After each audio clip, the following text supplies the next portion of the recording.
par rapport ak projet ba mu tudd. est-ce que Madiambal li mu nekk di wax nii. est-ce que am na rapport ak dossier am bi. et aussi est-ce que buñ ko oowee. donte am na armada boobu mu yor yëpp. est-ce que dinañ ko laaj. parce que buñ ko laajoo nu mu koy génnewee. par exemple moom on dit que rapport CENTIF moo ko épinglé. donc aussi loolu lañ koy oole pour mun ci andi ay leeral. léegi nag moom mu ngi waxu armement wax ay yeneen waxu attaqué la premier Ousmane Sonko. pour man est-ce que loolu noonu maanaam li muy wax noonu.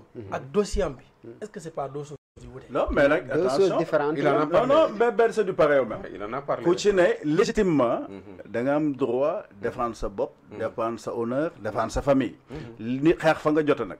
yow da nga maa song ci xeex ñu ne ma CENTIF lañ may wax te man maa ngi ay bagages yoo xam ne normalement bu ma ko génnee teg ko ci table bi. CENTIF doonatul priorité yow yaay priorité da ngay xëy char yi ñëw wër la gars yi alpagué la tu vas tout droit devant la cour d'assises. ba tey man d'accord c'est li nga nekk d'accord naa si mais maanaam. c'est légitime y a rien de plus légitime. sama problème mooy dëgg la du dëgg loolu c'est à lui sinon devant un tribunal la loolu di wër mais man li ma bëggoon. bëgguma sax ñu yegg ci yenn yi. Je pense que, en tout cas, tardez-vous pour autant. Ça va dépendre de la réaction et de la compréhension, de la lecture surtout, Ousmane Sonko, de ce qui se passe, du décryptage. Parce que Bogi, c'est président Tahaw. Il est assermenté, il est tenu par la République. Et le moment où on a def, on ko reprocher demain devant la justice au sens propre du terme. Donc bo andek armée taxaw moy armée nation ñun ñep ñu taxaw. Yaa ngi dégg. Yow Ousmane amna posture, amna lo xamné accusé nañ ko. So aurait été tay kenen ku mu mënon doon ci réew mi ku dul Ousmane wala lu dul yaq wala leneen ak leneen. Amna lo xamné moy suite logique bi. C'est aussi simple que ça. Mais man do pour ñu arrêter la wala amna lo xamné au niveau de l'Assemblée nationale amna lo xamné lu wara am la parce que lu wara leer au niveau de la justice, au niveau de l'enquête, ainsi de suite, ainsi de suite. Mais je dis encore une fois, pour faire que nous travaillons ensemble, les politiques les services de renseignement, la police, la gendarmerie, la justice en tant que telle, en tout cas les forces de dissuasion au sens propre du terme.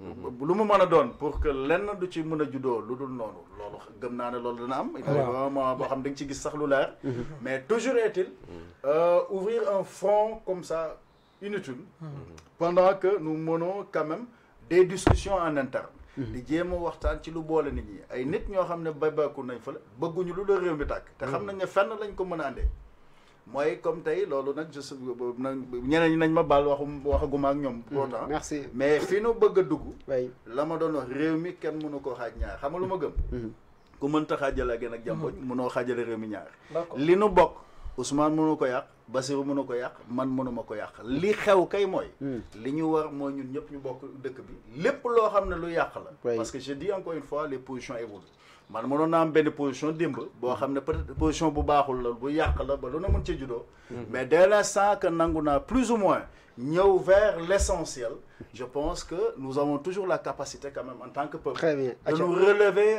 ensemble n'est-ce pas pour am yu ñu dépasser yoo xam ne ça va juste servir les démons de la division parce qu'il y a des gens qui sont là mooy ñi ngay dégg ñuy wax ay procès yor seen di gémmiñ di mbel-mbeli ñee di andi leneen ñee di dem fële naan dañuy marche ñii kële jóge fële naan dañuy andi bois sacré bois sacré jëriñul loolu bois sacré la muy jëriñ mooy andi dëgg andi baax surtout loo xam ne lu ñaanal réew mi ngir yàlla musal ñu ci iblis merci beaucoup acca professeur li ma bëgg wax moo di mbaa fàtte woo ko non dama ko fàtte non moi je n'oublie pas si j'ai envie de dire une chose ma koy dama day des fii non boo fàttee ma jël 2 minutes dama ko doon fàtte sax ma la jox 2 minutes moo di Père Moussa en fait comme xam nga Madiambal Diagne li mu nekk di wax pour man surtout par rapport à Ousmane Sonko c'est des questions pour la sécurité nationale certes loolu dossier la boo xamante ne pour man am na solo trop moo sax ëpp solo par rapport ak les questions CENTIF ak yu demee noonu mais par exemple Madiambal su ñëwoon par exemple Sénégal xam nga su ñëwee buñ ko xooloo par exemple mu dem uy ji par rapport à la convocation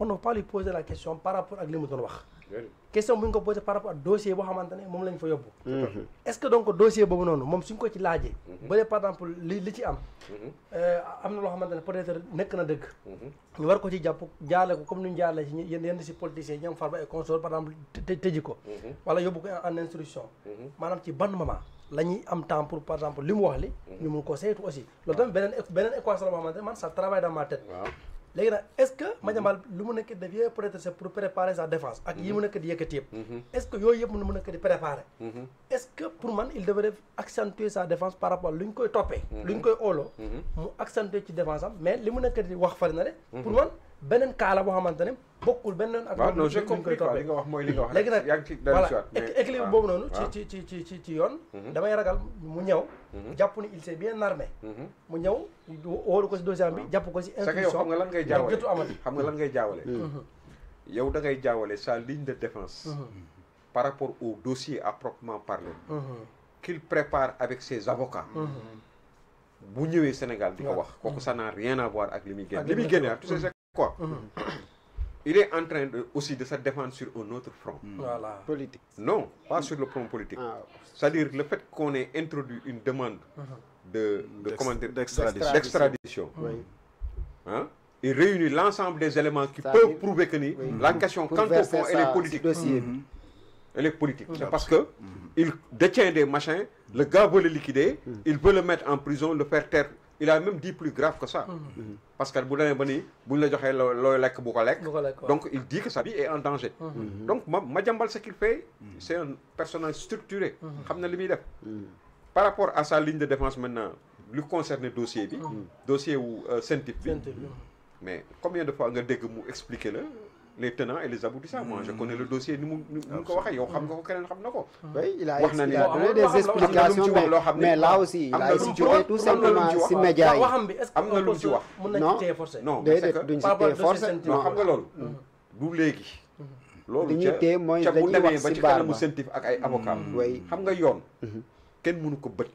non, non. Nit ki lo contre nit ki amna question yo xamni bu dé procureur mën na téye nit dugul ko ci biir kasso lolu amna mais buñu démé ba taxaw ci procès les gens jugent sur pièce avec leur âme et dans leur âme et intime conviction le juge du siège il est indépendant xam nga donc dañu lo xamni cin bënnul faqul mënuñu la ci condamné ci dara su fekkee ne li ngay wax ni c'est ñoom jàpp nañ ne li ngay wax kenn waru la ci topp kenn du la ci topp te moom wóolu na boppam ci loolu léegi aussi beneen laaj ba tey Père Moustapha moo di am nga Sénégalais bon ñun ñëpp ñu ngi jéem a défendre Madiambal peut-être maanaam si li mu nekk wax ci kaw Ousmane Sonko peut-être loolu nu mun si maanaam ba tey mën naa jàpp ni benn fan la Madiambal moo défendre boppam dañuy nettali li mu wax ak li mu mën a jox je dis les gens le défend wax moo yow forcément dafay bëgg dagg sama fi en fait man bëgg danaa la dagg li ma nekk di laaj ñi parce que damay bañ ñun ñëpp ñu tombé ci erreur boobu noonu maanaam Madiambal encore une fois li mu nekk di wax par rapport à Ousmane Sonko dama gëm ni loolu noonu cas à part la léegi ñun est-ce que ñun on peut se fier par exemple ak propos li loo xamante ne wax na ko par rapport ak dossier boo xamante par rapport ak li ñu ko épinglé ci Sentip te gis nañu Sénégal fii nii Sentip saa yu su la épinglé surtout nga nekk homme politique boo xamante ne bu mag la boo demee garde à vue ngay dem wala soo moytul nga jaar fu Farba Ngom jaar est-ce que su jaaree foofu noonu dina mën a am temps pour li mu wax ni ci Ousmane Sonko nit ñi mën a topp loolu noonu pour en tant qu'une question de sécurité nationale. Parce que loolu c'est deux questions qui n'ont absolument rien à voir. Xam nga léegi aujourd'hui fi ñu toll la balle est dans le camp du pouvoir en place. Par rapport à cette question. Ça n'a rien à voir avec Madiambal mën na dem sax ci affaire Sentip bi ñu condamné ko.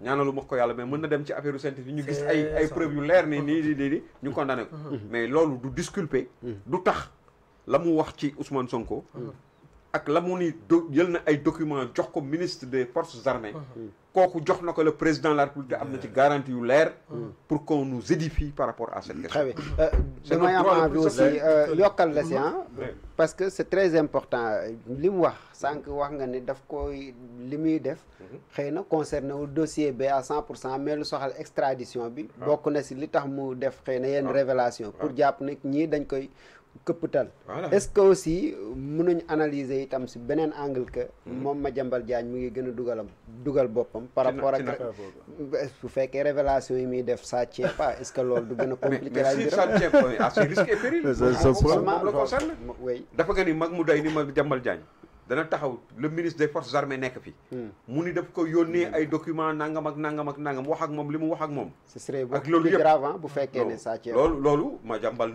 personne n'ose le faire pour de mon point de vue. Très bien, merci beaucoup. Mais dans ce sens-là, xam naa yéen ak may ping-pong léegi man ngay jéem a kii ndax xam nga man suma classe bonne fois rek laa mën a jàppee nit. bonne fois mais si maintenant c'est pas vrai.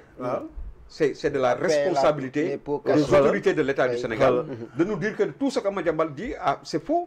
Très bien. mais su ko defee moom bu amee ay preuves am yu mu mën a wane. s'il a des preuves qu'il peut mettre sur la table. pour wane li mu wax am na. gis naa àllaawu bi de. xam nga su ko mënee wax.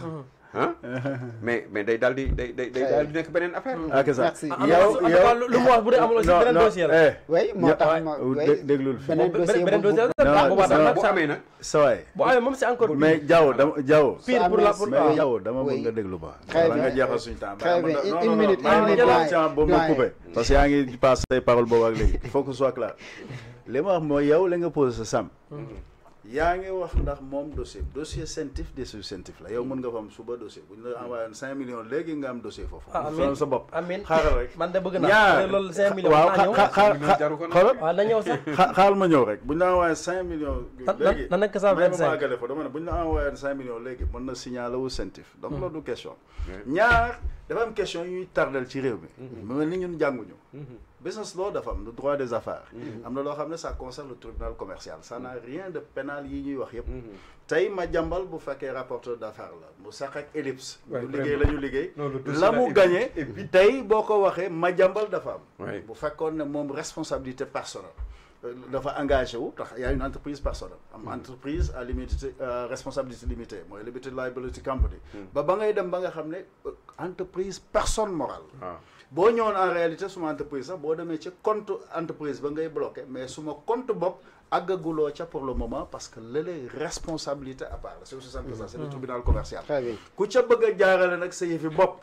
ba song loo xam war a ko woon a song par rapport à des déclarations yoo xam ne Madiambal defoon na ko fi démb ak barki démb. je pense que am na loo xam ne nit bu ko waxee comme je dis wéy buy dëpp gaal kenn du ko wéy ci tefes. am na lu bari lu ñu ci xam. ci li nga xaw ne mu ngi xew ak lu mënoon a bindu ak lu la mu mën a jur. mais encore une fois. je dis que bu ma doon Ousmane damay dëgg bal bi damay génn ci logique boobu bu fekkee ne néew ma ci logique de confrontation bële parce que encore une fois bu ñu la woowee tribunal commercial tey Madiambal ñëwul parce que Madiambal le 25 moo mën a xalaat justice française di ko andi Sénégal ça n'a pas de sens au regard de ce qui s'est passé et de l'implication même de ce qui sont censés tout simplement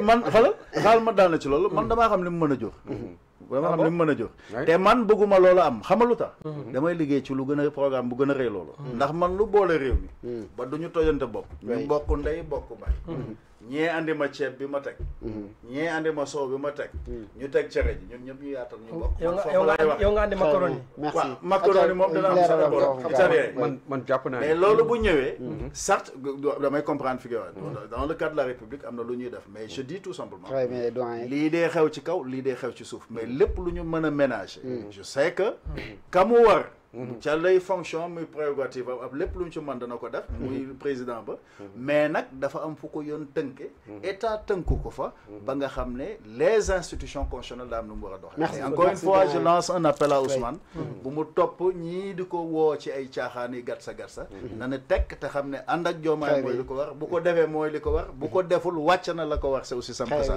xam nga man jàpp naa ni sax pour terminer rek tàgguwaale sax si loolu mooy wax ni dégg ngeen Madiambal li mu wax nee na moom il y va crescendo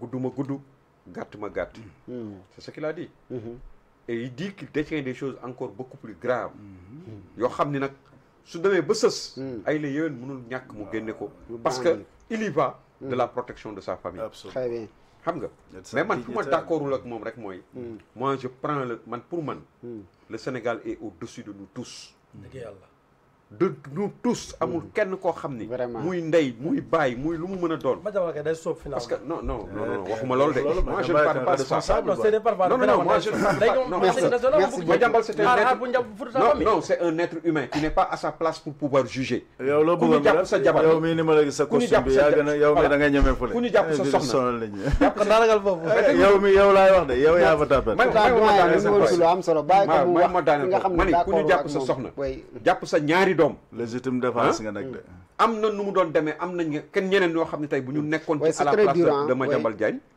mais du ñu xaar sax naan damay xaar délai sangam wala damay nangam nag man mën na am bu doon mën na mettre le pied dans le plat. c'est très dur mais comme les juristes disent aussi nañu bàyyi sa famille bu bëggee wàcce affaire attention famille ak yu demee noonu mooy man jàpp naa am na yenn grave ay secret yu mag yoo xam ni mën na nërmeel réew en fraction de seconde am na ñu nga xam ne ñi ngi ko taxawee def naka sudul noonu réew mi pour rien au monde man du ma am secret yu mel noonu man bu doon man la wax naa ko bu yàgg bu doon man la ma xam dara lu nga xam ne grave na aussi grave mooy yoon nag dama koy wax bu yàgg laa koy wax merci beaucoup mais mooy non non non mooy moom c'est un homme responsable jàpp leen comme ça mais jàpp na ni peut-être am na loo xam mais il est responsable peut-être qu'il est plus responsable que moi très bien merci beaucoup merci beaucoup mais waaw mais loolu moi j'aime mon pays comme j'aime ma mère plus que j'aime ma propre mère c'est ça merci loolu la waroon def nag vraiment non c'est-à-dire Madiambal combattant merci c'est-à-dire doyen comprendre naa li ma wax doo ko def tëggum semmiñ neex benn naxee benn déedéet naan cuuc parce que boo cuucee fi mu toll nii gars yi buñ muusoon da ngay cokkaas toog di xaar bu ma leen di wax non dama naan la sa waay gaawal libéral ma jabar jekk